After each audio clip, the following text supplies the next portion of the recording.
There are a couple of things that I want to show you that are slightly different from what Professor Ward has shown you in the other videos you've watched. And the best way to do that is just to work a couple of additional examples.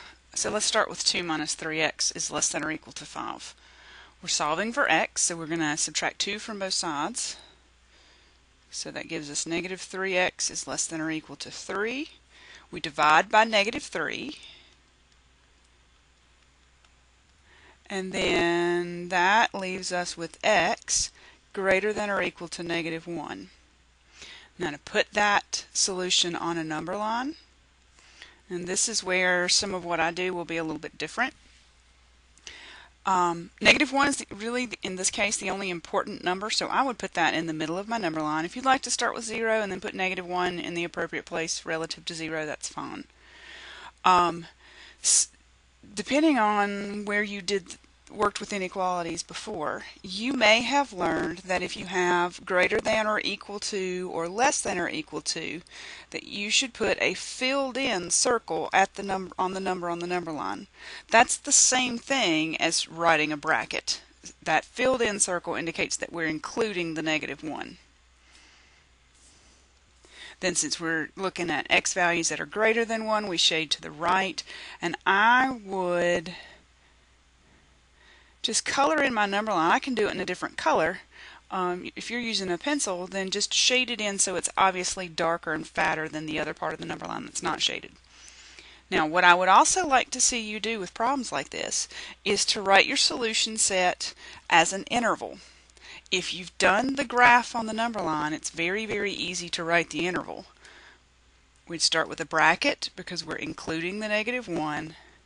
And we're going all the way to the right, which is to positive infinity. Remember to always put a parenthesis on infinity.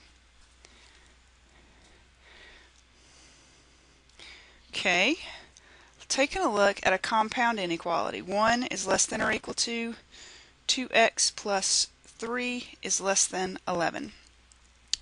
Professor Ward just solved that all together. What I sometimes like to do is to rewrite that as two inequalities. What we're looking at here is negative 1 is less than or equal to 2x plus 3. And 2x plus 3 is less than 11. So you can write that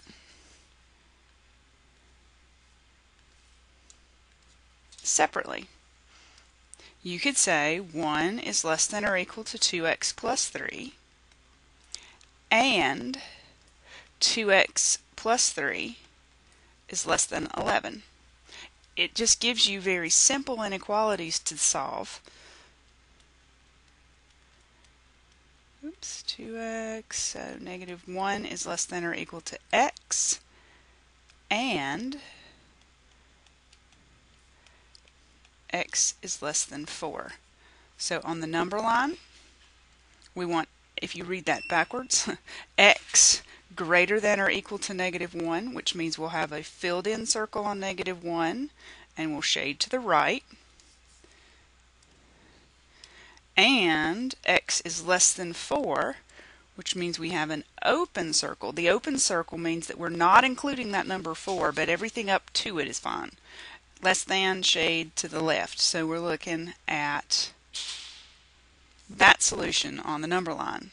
And then the interval would be negative 1 to 4 with a bracket on the negative 1 and a parenthesis on the 4.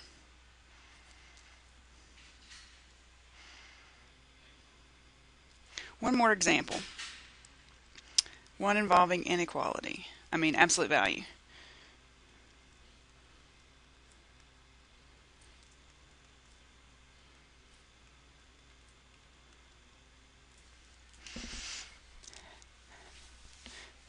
Now the first thing that I notice is that we've got a greater than or equal to negative 19, and the negative 19 here worries me a little bit because I'm dealing with absolute value.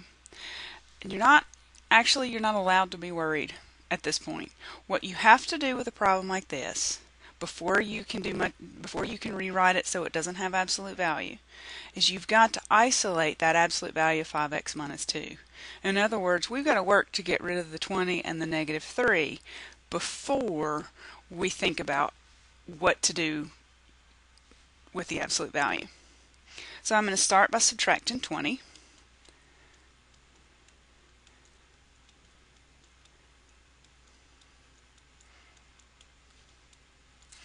Then I'm going to divide by negative 3 on both sides, being careful.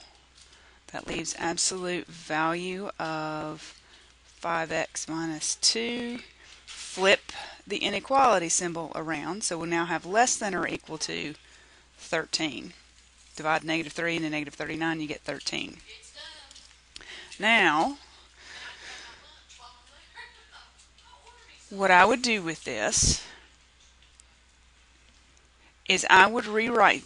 Professor Ward kind of talked about why you do this, but it's okay if you just sort of memorize what to do here. Rewrite this problem without absolute value. 5x minus 2 less than or equal to 13, and you also have to consider the negative. So 5x minus 2, turn the inequality symbol around, equal to negative 13. Solve for x.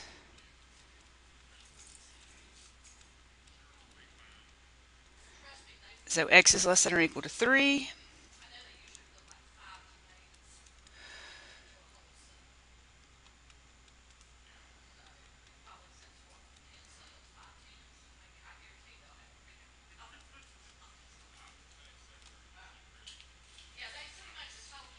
Okay, so x, let's think about if this makes sense or not. Starting with the number line, we have a negative 11/5, and we have a 3. Our x values have to stay less than or equal to 3, so that's shade the circle at 3 and shade to the right. And our x values has to be greater than or equal to negative 11/5, so shade the negative 11/5 and go to the right. So what we're looking at there, the solution set for this inequality is a negative 11/5 to 3, including both of those endpoints.